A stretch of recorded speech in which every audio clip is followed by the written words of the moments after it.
Hello and welcome to the History of Bangalore. Hi, I'm Ramjee Chandran with a new episode in Season 1, the early history, everything that happened in the centuries leading up to Kempe Gowda. Now, in my last episode, part 6 in my series on the Ganga dynasty, Shivamara II had just come to the throne. It was the year 788 AD, and it was a turbulent time in the Deccan. The Rashtrakutas were on the upswing, challenging the Chalukyas, who were the benefactors and overlords of the Gangas, and the Pallavas were fraying at the edges, and all in all, the old order was changing in favor of a new leadership. But life for the Gangas had been reasonably predictable. Not necessarily peaceful, but predictable, in the sense that nothing much had changed. The political life for the Gangas seemed to have been centered around the Vatapi Chalukyas, whose battle lines with the Pallavas had been clearly drawn always, and the Gangas were drawn into it, engaging several times in battle with the Pallavas on behalf of the Chalukyas, a sort of enmity by proxy. Now the Pallavas themselves had trouble in their backyard with the Pandyas, who became great friends with the Gangas. But the Pallavas counted among their allies the Nolambas, who bordered the eastern side of the Ganga territory and remained a constant thorn in the side of the Gangas. Now, even if these alliances seemed complicated, they did not tangibly shift for generations and the power hung in the balance.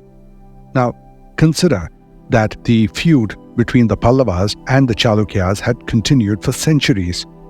Battlefields such as Vilande, notably, had seen wars between the third generations of these kingdoms, and the situation seemed irreconcilable, irresolute, but still, as I said, predictable. Again, nothing lasts forever, and new, aggressive, ambitious claimants do find the underbelly of the beast, as the Rashtrakutas did to the Chalukyas. And the next 200 years would see the Gangas face a different set of challenges than they had in the previous 400 years. Any understanding of these challenges would be incomplete without a look at what they were facing. So I think I will hit pause to the year 788 AD and will return to my series on the Gangas, but after I catch up to this time from the perspective of the Chalukyas and the Rashtrakutas. So stay with me as I journey through these two dynasties and get into the heart of their enterprise. So this episode marks the start of that journey into the heart of the Vatapi Chalukyas and the Rashtrakutas. But first, a moment to acknowledge my sponsors, the Prestige Group, whose support makes this podcast possible. Building cities one landmark at a time, they transform dreams into reality. You can be a part of the future. Simply add prestige to your life. The Chalukya dynasty, like every dynasty, has an origin story. Of course, it has more than one. Now, in earlier episodes, I covered those of the Gangas in some detail and a little bit about the Kadambas, but this was mainly to illustrate the nature of these origin tales.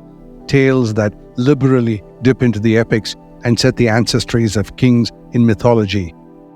But because one would like to know from where the Deccan dynasties emerge, these things are interesting. Were they simply born of the soil? Farmers and local chieftains who over the years became rich and powerful kings? Or were they settlers from the north of India or even beyond, who brought with them sophistication in administration, weaponry, and warfare? Or were they messengers of the gods with their origins in mythological characters and divine confusion? Here are some examples of each. Theories about the origins of the Gangas range from them being Gangadhara Vokuligas from the local area to them being descendants of characters from the Mahabharata. As for being settlers from elsewhere, these theories of migration suit a swath of political and social interests. And then there are the even more exotic accounts from notable scholars who said, for example, that the Pallavas were Parthians of Persia, think Pahlavi, the old Shah of Iran. And Carnatic scholar Benjamin Lewis Rice proposed that the Chalukyas had descended from Mauryan father-in-law Seleucus Nicator.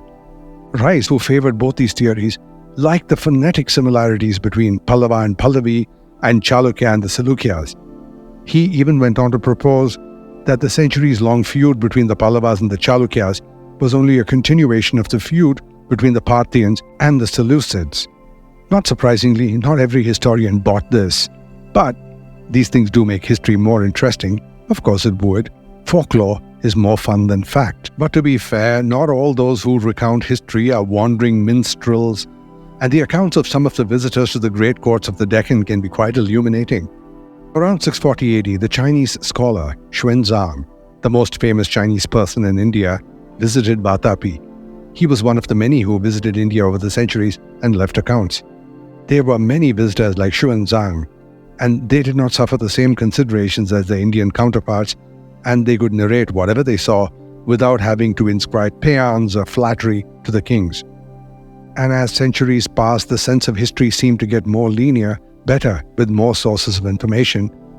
But in the medieval days, though, they never seemed to let facts interfere with a good origin story.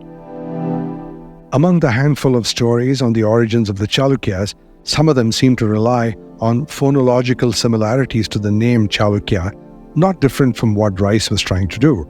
For example, names like Chalukya.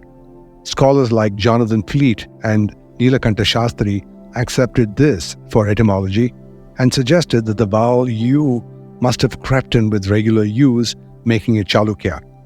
Now, there are other variations on the theme, but as I said, much of the explanation focuses on phonetic similarity. The question remaining is, where are the Chalukyas from? The simplest answer is that they were people of local peasantry from the general Vatapi or the present-day Badami area. They aggregated power and then focused on becoming administrators and defenders of the land. It follows naturally that as local leaders, they would have been called upon to arbitrate disputes and dispense justice, and by this process over time became kings and collected taxes. But for reasons I have covered in many previous episodes, origin stories need to be grander and invest the kings with some lineage that is inaccessible for the common man. This is not peculiar to India.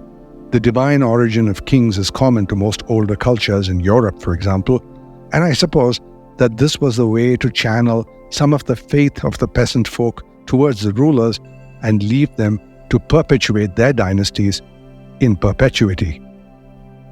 For example, the most successful general in the Diadochi Wars, the ones between the generals after Alexander's death, was Seleucus Nicator, who established the Seleucid Empire. This was the king who fought a war with Chandragupta Maurya and then entered into a peace treaty that included new territory sharing, the marriage of Seleucus' daughter Helen to Chandragupta Maurya, and the gift of 500 war elephants.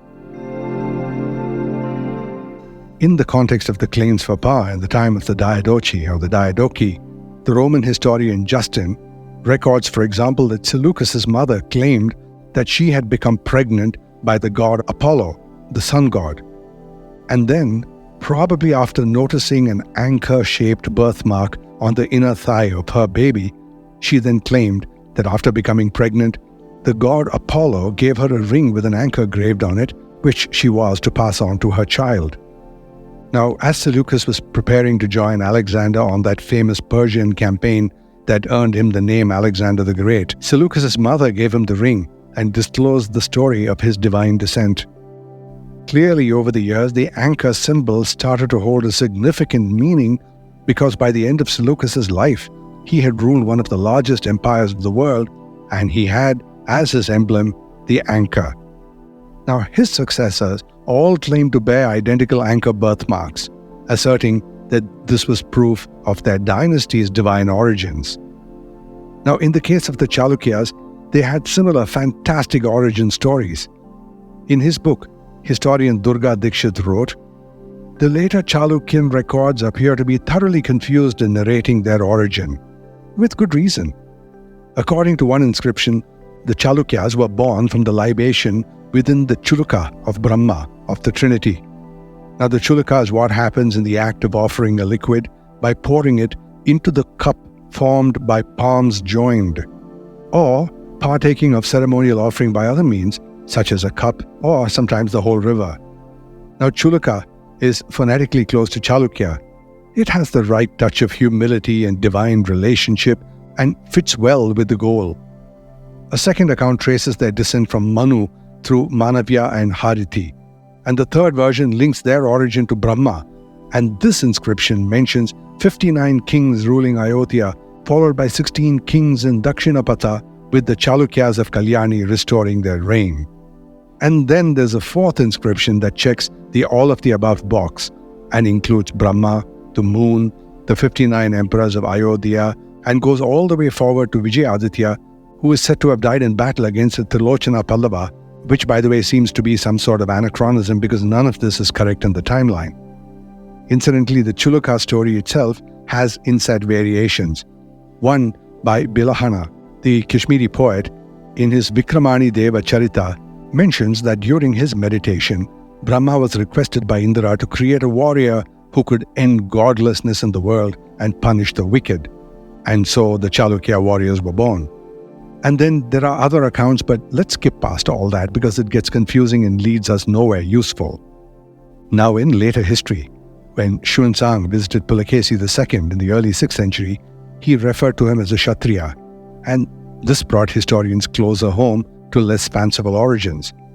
But one other revelation was that Xuanzang described Pulakesi as the king of Moholacha, which is a variation of Maharashtra, and this made everyone comfortable that no matter what their origins, the Chalukyas had ruled over a large area that lay across the present-day borders of Karnataka and Maharashtra.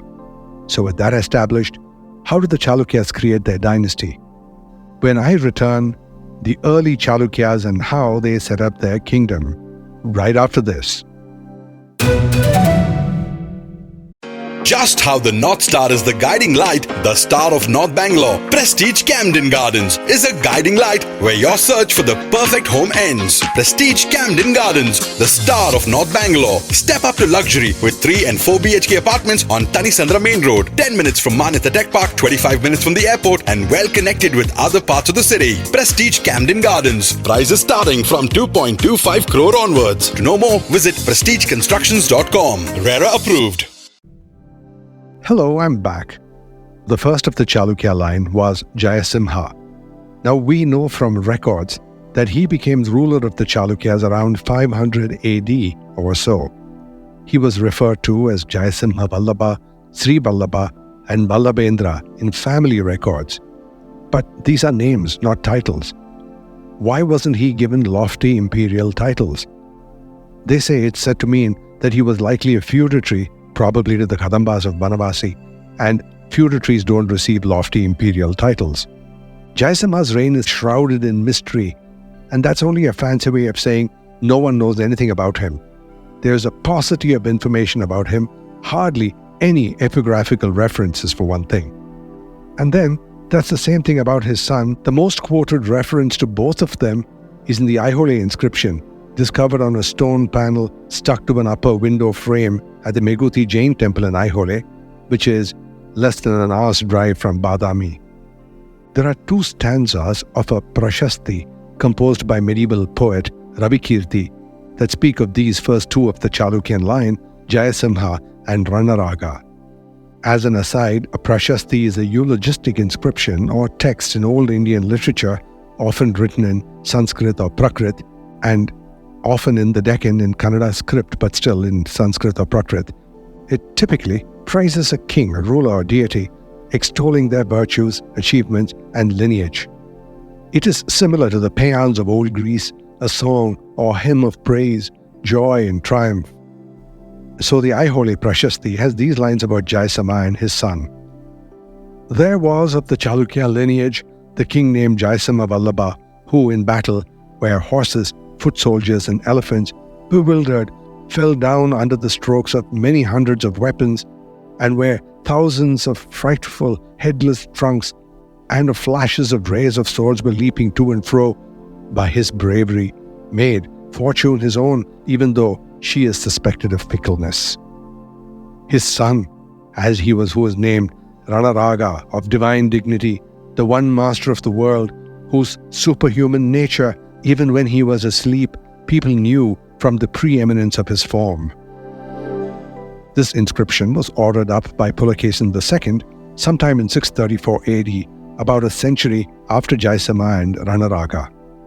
And written as a prashasti, the poet Ravikirti traces his patron's lineage, lavishing it with poetic praise and making exaggerated claims that his ancestors had killed thousands of men and elephant in wars. Jayasimha probably had a military or an executive role under the Kadambas of Banavasi, but neither he nor his son Ranaraga ever ruled independently. Still, they are prominently mentioned in later inscriptions as key family members. No grants from them have turned up yet. Now, any descriptions of Jayasimha's battles would appear to be those he may have fought under the aegis of the Kadambas. But no matter how eulogistic and far-fetched inscriptions might be, it falls to researchers to pay attention to each and every one of them. For instance, some inscriptions suggested that Jayasimha was the one who defeated the Kadambas, describing him as the destroyer of the pomp of the Kadambas. And then some later Chalukyan inscriptions, as well as literary sources, including one from the celebrated Jain poet Ranna, credits Jayasimha with a victory over Rashtrakuta, Indra, son of Krishna. Now, all of these things fail when scrutinized against other historical records of the period. And besides, they could find no records of any Rashtrakutas called Indra or Krishna. Anyway, these matters engage scholars for decades, and to be fair, sometimes new archaeological findings offer more proof one way or the other. But that stage has not yet been reached, even after a century of inquiry into our subject at hand today. So we put these things behind us and move on to the reign of the monarch of the Chalukyas, Pulakesin I. Pulakesin I. The name itself is valorous. It either means tiger-haired or brave lion, depending on whichever interpretation you fancy, but either way, it's a name. The significance of Pulakesin I is that he is considered to be the first sovereign ruler of the Chalukyas, for the reasons I outlined above, that his grandfather and father weren't. Around 543 AD, he succeeded Ranaraga to the throne. Now, to make sense of this in the timeline of our narrative, this would be just before the transition of the Ganga kings from Abanita to his son Durvinita. Now, what we do know is that Pulakesi had installed himself in Vatapi, his new capital, and built a hilltop fort. He transformed Vatapi into an impregnable fortress by creating a narrow pass, and he made it inaccessible both from the terrain below as well as from the hilltop above. And thus he asserted his independence from the Kadambas, his former overlords, by taking the areas around Vatapi. Now, Vatapi is about 200 kilometers south of the Kadamba capital Banavasi, so not too far away. Now, this part is not contested, as there are several legs of proof on which this theory stands. But although historical timelines are unclear, at some point, either close to that point or not very far afterwards, the Kadamba capital Banavasi was overrun by one or more of the succeeding Chalukyas, and the names of later rulers, Mangalesha, and his nemesis, the most famous of the Chalukyas, Pulakesin II, have been mentioned. And all of this in the next 20 to 50 years, if one does the math on available records. Either way, in a reversal of roles, the Kadambas, the former overlords of the inchoate Chalukya dynasty, became vassals of the Chalukyas. Other than the construction of the fort at Vatapi, one noteworthy event ascribed to Pulakesin II was that he performed an Ashwamedhayaga. For those who might not know, the Ashwamedhayaga is known as a horse sacrifice. In this ritual, a sacred horse, usually a white stallion with black spots, is selected and consecrated with pujas and ceremonies by priests. On the night before the ritual, the king and queen are asked to sleep in a ritual house, but not have sex. There are disturbing descriptions of the Ashwamedhayaga that involve the killing of a dog and dragging its carcass under the horse towards a river. Once all the rituals are done, the anointed horse is then set free to roam for a period of 1 year, accompanied by a group of warriors and royal officials. Now, the horse is left to wander on its own, nobody can interfere with its progress, and as it wanders, it might cross into the territories of neighboring kings. The accompanying warriors then proclaim the supremacy of their king, performing the Ashwamedha, challenging the local rulers to either accept his superiority or contest it by capturing the horse. If a ruler captures or blocks the horse, a war will ensue, providing the performing king with an opportunity to assert his dominance through battle. Quite often, the neighboring kings who know that an Ashwamedhayaga is being performed capitulate to the sovereignty of the one performing the Ashwamedha. Now, if the horse returns unchallenged after a year, it signifies that all the kingdoms into which the horse is strayed have acknowledged the performer's supremacy. Now, when the horse returns successfully, a grand sacrificial ground is prepared. Kings, nobles, priests, and other dignitaries gather for the event, which begins with the ritual bathing of the horse and adorning it with gold and precious jewels. Priests perform rituals to sanctify the proceedings, and then the horse is killed in a ceremony which is done to disturbingly detailed specifications, barbaric by today's sensibilities. The horse is not only the animal killed during these rites, and by one account, on one such Ashwamedha, 609 animals were sacrificed. Now, like most ritual sacrifices, this act is carried out with great reverence, and then it is followed by the distribution of gifts and wealth to the priests, the poor, and other participants. Grand feasts and celebrations mark the successful completion of the Ashwamedhayaga. Again, like many barbaric practices, it was accorded piety. It was believed to bring prosperity, peace, and divine blessings to the kingdom, reinforcing the king's rightful rule over his domain. A few last notes on this practice. It must be noted that the Ashwamedha came in for strident criticism even during the time of the Charvaka school of thought founded by Brihaspati. Part of this philosophy is the Lokayata, or the world outlook of people. It approached life through logic and the science of debate, which included criticism and dispute, and the Charvaka school expressed criticism about the Ashwamedha in very strong and even insulting terms. Mainstream Hinduism also appeared not to favor it in the medieval period, and soon all mentions of Ashwamedha started to disappear even by the 8th century, and there have been scant references to it since. To this day, variations of this practice include the worship of a statue of a horse rather than the killing of a live one. This ritual is not only a display of religious devotion, but makes a powerful political statement. By performing the Ashwamedhayaga, Pulakesin I was able to assert his sovereignty, consolidate his power, and enhance the prestige of his new reign. In essence, this was Pulakesin II cocking a snook at his former overlords, whether they were the Kadambas or, by another school of thought, the Rashtrakutas. And underlying the barbarism of the Ashwamedha is the chest-thumping assertion of the royals. I am the strongest and the wealthiest. I am the Dharma Raja, the royal embodiment of law. In the next episode, part 2 of the time between the Chalukyas to the Rashtrakutas, I plot the rise of the great empire that stretched from the Deccan to the southern Gujarat. More exciting history is coming up. Meanwhile, thank you for listening. I am Ramjee Chandran, and this is the History of Bangalore.